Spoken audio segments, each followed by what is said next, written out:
Okay, hey Pink Nation, this is Anita Conley, and I'm so excited. This is going to be our Fabulous Fridays where we're sharing information about Mary Kay each Friday. And I know so many of you probably wonder, why does Anita love Mary Kay so much? And I want to share in these stories over the next few Fridays. If you remember last Friday, I shared my Mary Kay story and my journey, a little bit about how I got started. But the next few Fridays, I'm going to be featuring some of the ladies that I have been privileged to work with and mentor over the years. And I have a very, very, very special guest today. She's very near and dear to my heart. She's one of my most proudest moments in my Mary Kay journey. And she gave me the position of Senior National Sales Director because she elevated herself to the position of National Sales Director in 2010. So, Holly, I'm going to turn it over to you. I'm so proud of you and all that you have accomplished.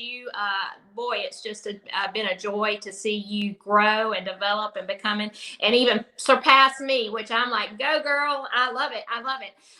But share with us a little bit. Take us back to where you were when I met you. I believe you started in 2001.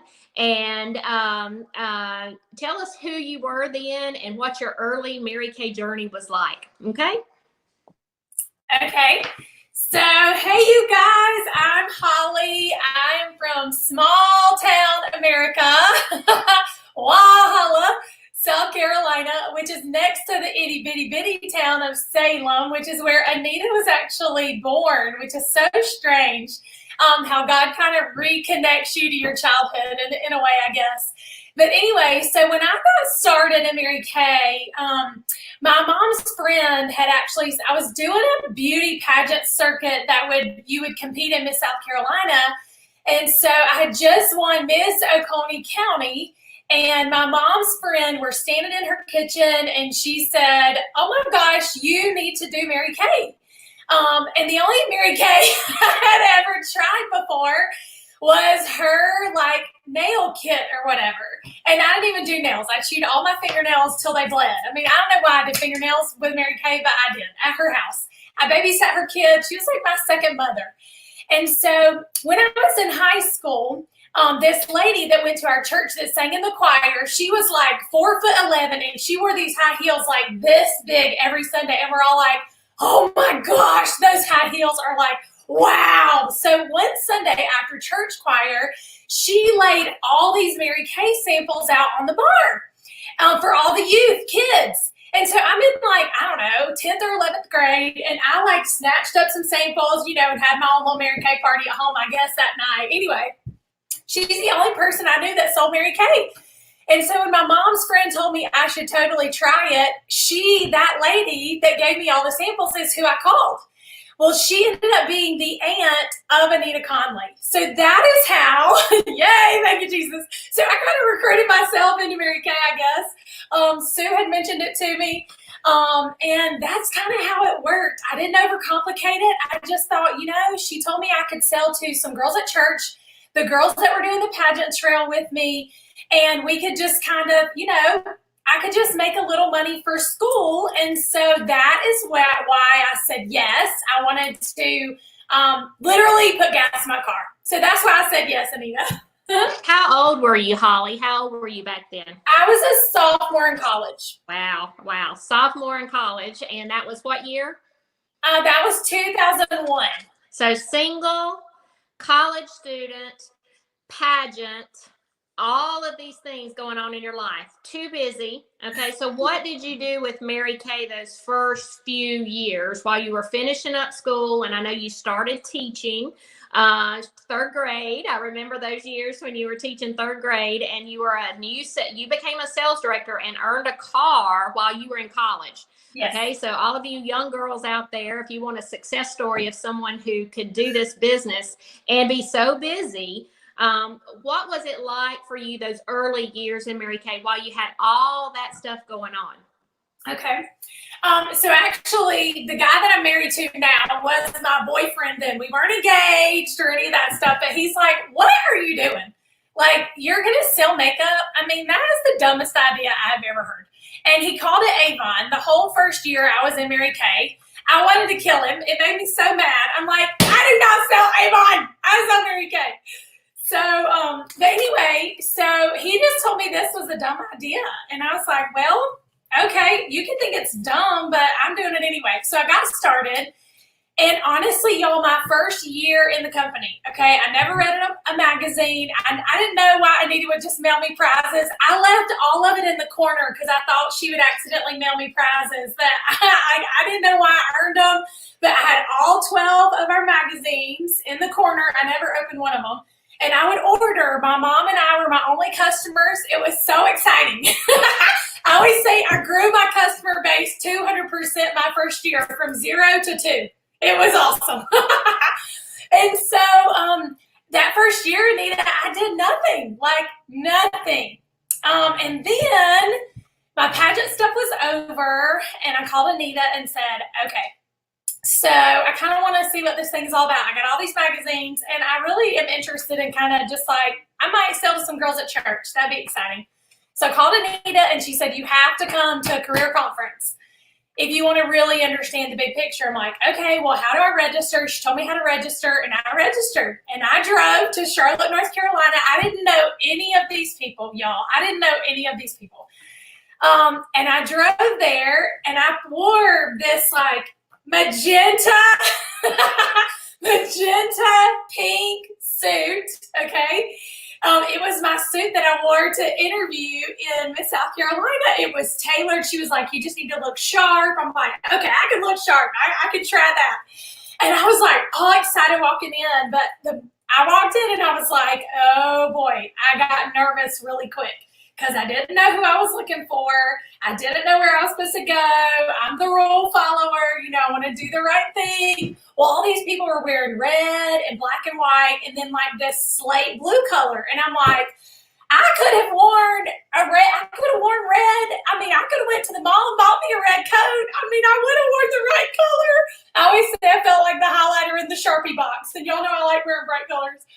But anyway, y'all, that night I sat there and I remember watching women marching on stage for earning free cards. And they were every size from 0 to big double digits. They were beige, bronze, ivory. They were every ethnicity. There was the number one girl that was there was Nigerian. I mean, it was just this really cool experience. I literally sat on the back row and I felt like I drove to Charlotte in Mary Kay, but when I came back home, Mary Kay was in me. And God just opened my eyes to the possibility that maybe I wouldn't have to teach school forever. I just assumed that I would live life paycheck to paycheck.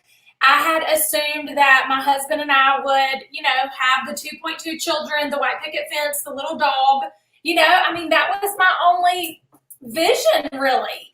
And so, you know, when I made that decision, I came home, I shared with my parents, you know, I burst through the door like, I'm so excited, I'm going to win a pink Cadillac. My parents are like, yeah, okay, sure you are.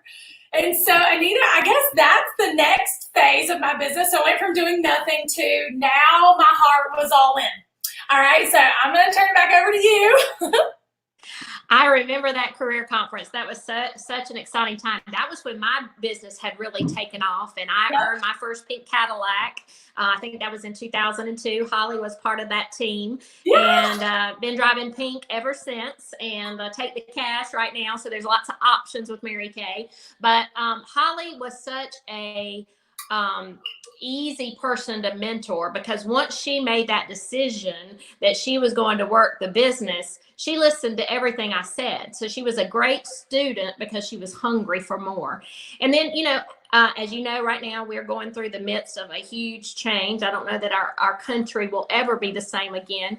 And sometimes those things come at you, you going down the road and you have this plan. So Holli had this plan to be, you know, live in Walhalla. She still lives in Walhalla, to marry her I don't know if you said your high school sweetheart, pretty much. Okay. Marry your high school sweetheart, have kids, and, you know, teach. She was a third grade teacher, but, you know, sometimes life comes along and throws you a curve. curveball and causes you to reevaluate and change. And so she didn't come into Mary Kay to do anything other than to get some products and to sell a little bit. And then I know that Matt had a career-ending injury as a pitcher. He was recruited out of high school, and I didn't know. He is left-handed. I knew that because I'm left-handed. I always notice people that are left-handed because I am. So I thought he was a left-handed pitcher, but he's a right-handed pitcher. But he was recruited out of high school, and you know, that was their dream, you know, for him to follow that. But after a career-ending injury, Holly's called me crying, I think 2 times in her whole career. And one of them was when she lost her grandmother. And the other was when Matt broke his leg. And, you know, their whole life changed before them. So Holly, fast forward it, from that point on, you have been all the way to the top in Mary Kay. And you did it quick, you did it fast, and you still are leading with excellence. So tell us what that's like. Okay, so gosh, you took me way back for a minute because I forgot all that. The day that Matt broke his leg, my grandmother was diagnosed with cancer. She lived with us. So that was a hard day. I forgot that. You know, it's so funny what other people remember that you forget, you know. So I was teaching school. I was a first-year teacher. Matt and I were scheduled to get married in April. And all this was kind of starting to unfold. And so we've kind of fast forwarded now. I signed in 2001, 2002, I got excited and I kind of just started working and figuring out the business. In 2004, though, at the end of 2004, I went to an event in Jacksonville, Florida. And I was kind of making a decision if I was going to continue to be a school teacher or not. That was kind of was I going to do Mary Kay full time and let this be my career for my husband and me? Or was I going to keep teaching and just keep, you know, part-time Mary Kay, I guess. And so I went to that event, and when I came home, I told Matt, I said, dude, I think I'm not going to sign my teaching contract. And he said, that's fine. You can quit teaching. I don't care. As long as you, for the next 6 months, 7, 8 months, put your entire teaching salary into savings. And I'm like, you mean okay. I can't just decide and we'll be all right. You know, he's the planner. He's logical. I'm not logical. Totally illogical. I am a planner, but not like him. Like, he's more safety and security. Like, let's be reasonable. I'm never reasonable. Yes, Anita, I always thought, okay, if Anita can do this, I can do this. Like, she lost a hot dog in her car for 3 weeks. That's me. Like, I can smell the hot dog. I can't find the hot dog. Oh my gosh. I always thought, okay, I can do this. I can do this. I used to clean my mirrors like this before a Mary Kay party. And my offspring, Lindsay, said, I knew the first time I saw you do that, I thought, all right, she can do it. I can do it. So anyway, I started putting my teaching salary away. I started consistently holding appointments. So I was teaching all day, and then I kind of made a schedule with my new husband of his expectations, because I felt like I had to have, you know, a meet and 3 on the dinner table every night, because that's what my mama did, and that's what she still does today. 6:30, dinner is hot on the table at their house every night. And I felt like that's what I had to be, because that was my normal. And my husband was like, babe, I don't care. I grew up poor. He said, if you just have white bread, bologna, and Duke's mayonnaise, I don't care if you ever cook dinner. I was like, really? And he's like, yeah, I mean, I'm totally good with a sandwich. I was like, you're going to eat a sandwich for dinner? Like, who eats a sandwich for dinner? Like, I don't know if I had ever in my life eaten a sandwich for dinner. I'm not kidding. It was so bizarre to me. But it took the pressure off. And so one of the greatest lessons that Mary Kay that I've learned in my business, and my husband taught it to me, was just communicate. Just communicate. If you have an expectation, just tell me what your expectations are. And he did not have expectations for me. I had expectations as a wife of what he thought I should do. But that's not what he thought at all. So once I didn't have to cook dinner after work every day and then go hold an appointment, we were great. And then we just made a schedule that worked for us. Like, he was good with me working this time and this time. I was good with people calling my house phone. You know, that was back when we had house phones, Anita. So people call my house phone till like 11 o'clock at night, like, hey, what foundation do I need? And he's like, you got to turn it off at 9 o'clock. Like, I have to get up at work and all this stuff. And so he and I just laid out our expectations for each other, because I was, you know, working full time. He was working full time. So we just had to get on the same page of what was good for my second job. Okay. And so that last year of teaching, so this was January 05 to June of 2005. I was in qualifications to earn a pink Cadillac. And I knew that if I could just earn my Cadillac, I could quit teaching. And that was kind of my thing that I did for myself. But it wasn't the Cadillac. It was the freedom from a full-time job. So I always told myself, and I always learned in Mary Kay, that if you have a goal, if you can figure out the equal sign to that goal, if you really know what it equals, outside of just a pink car, or outside of just a promotion, like, what does that pink car equal for you or for your family or for your future? What does that really equal? And so for me, it was freedom. And so when I got scared, or I got frustrated, or I got discouraged, because I got all that, let's be real clear. There were some scary days in there, right? When you just go, what am I doing? What am I doing? The people at my church would pull my husband aside and say, you're really going to let her quit her job? And he said, yeah, I don't really tell her what to do. And the people at school, which you would think your church friends would be like, go girl. But the people at church would pull him aside like, don't let her do this. But my school friends were like, you go girl, do it, do it, do it. And so it was just a really interesting time in our marriage. And, you know, Matt was like, yay, do your thing. So I remember on June 30th, I ran into the bedroom and he was asleep because he had to work the next day. I'm like, oh my gosh! Like, I woke him up, we finished our pink Cadillac! And he was like, good job, babe. And he like rolled the covers over, and I was like, you little turd, you know? But I realized in that moment, it wasn't his dream. It was my dream. And it was my equal sign. And I knew, and then a year later, 1 year later actually, he quit his full-time job. And I have, since 2006, paid every bill in our home with Mary Kay. So from Anita, I'll let you talk. I'm going to mute myself if there's any. So that was kind of the Cadillac journey, if you will. Okay.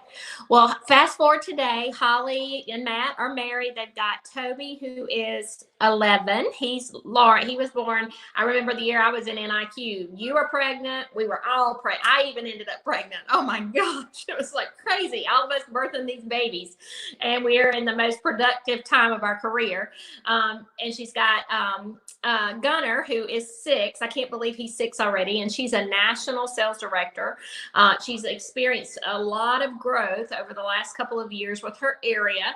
And tell me what working like as a national is, and with being a mom and keeping all of those hats up and in line. And you've supported your family since 2006, 100%. So that's 14, 15 years. Tell us what that's like working as a national, and what kind of advice you would give to people, because we have got a lot of different people watching this. So we've got consultants, directors even looking at this, and we've got people who are just customers, maybe just being nosy, just want to hear what we got to say, and are bored at home, locked in, but they just listening. What would you have to say about Mary Kay and how your life is today and been enhanced by your journey? So I think, Anita, to answer your question, my greatest joy, and really, it took me a long time to really figure out why I was even in Mary Kay. Like, why was I not a teacher anymore? Why did God kind of call me to this place? And I couldn't figure it out until I was at a festival in our town. I was already a national. It was 2012. And I bumped shoulders with a little girl. Anita, I don't know if you've even heard this story, but I brushed shoulders with a little girl that was in my classroom. And it was October, so it was fall. It was getting cool, but she had on, she was probably 17, 18 years old. She had on a shirt that barely covered her chest. She had on shorts. You could see her butt cheeks hanging out. She was tattooed and pierced and needle marks in her arms. and just break your heart. And I remember that little girl, her mom would stay gone till wee hours of the morning. They had a meth lab in their house. I took Christmas presents and piled them on the porch at her grandparents' house because I knew otherwise she wouldn't get a Christmas. And I just, in that moment, I felt like my whole business kind of ricocheted before my eyes. And I just thought, I spent a year of my life trying to love on that little girl and encourage her and help her love herself. But it wasn't about that little girl. It was about if I had changed her mom. Because her mom had more influence on her than I did. And so my favorite Mary Kay quote is, we're going to raise kids who believe anything is possible because they watch their mamas do it. And I love that quote. And not just mamas, you guys. I just truly, my heart believes that as women, we are not a temperature gauge, but we're a thermometer. So we change. We're the thermostat, not a thermometer. Excuse me. A thermometer just tells you the temperature, but the thermostat in your house, you change the temperature. And I just feel like as women, that's who we are. That's who we are in our community, in our church, in our kids groups, on the ball field. We change the temperature of every room that we enter. And when we have confidence and we feel good about who we are, we change the setting that we walk into, whether we want to or not. And it's a big burden. You know, it's heavy sometimes to feel like that. During this pandemic, you know, I was getting up and doing school with the boys, and I had bedhead and jammies on till 2 o'clock. And I'm like, okay, I've got to stop. Like, would I teach my kids like this if I really was a straight up homeschool mom? I mean, like, so by lunchtime now, my goal is to have showered. Just by lunchtime, we might still do school with mama's bedhead and, you know, whatever. But I at least I realize that I feel better when I just put normal clothes on. I mean, it might be gym shorts and a t-shirt, but at least I have a bra on. That's progress, right? It's like, let's be real. But anyway, I think the communication, the realizing that I am the thermostat, Anita, has been huge for me. And what an influence we really do have on our community just as women, and keeping it positive. The greatest lesson I've learned in Mary Kay is what you put in and what you repeat to yourself is what comes out and becomes your reality. And it's biblical. What we say and what we speak, it becomes our truth. So. Well, Holly, thank you so much for joining us. I didn't want it to go too long today so that we wouldn't lose people's interest, but y'all just remember that. And what Holly just summed that up and saying is that, you know, we are the thermostat in our family. And if your kids have been upset or your dog has been upset or, you know, things going, you have to center yourself. And Mary Kay has taught us how to be that thermostat and lead. You know, what's taught is caught. I'm saying that wrong, I think. But, you know, you know, our children are watching what we're doing and how we're responding to this situation. And I think that Mary Kay has provided us both with an avenue of learning how to control our emotions and learning how to live with excellence and set a great example. But Holly, you've been such a privilege to work with. I've just been so honored to be able to have been just a little sliver of your journey and part of your success story. And I love you and your family. Matt, maybe not so much. No, I'm just kidding, Matt. He's my nemesis. We love to tease Matt, but we've gotten to travel and do a lot of work. Life together, and I look forward to many more years. And I hope you guys have enjoyed this story. And Holly, we'll talk soon. Okay, love ya. Thank you. Bye, you guys. Bye. Love ya.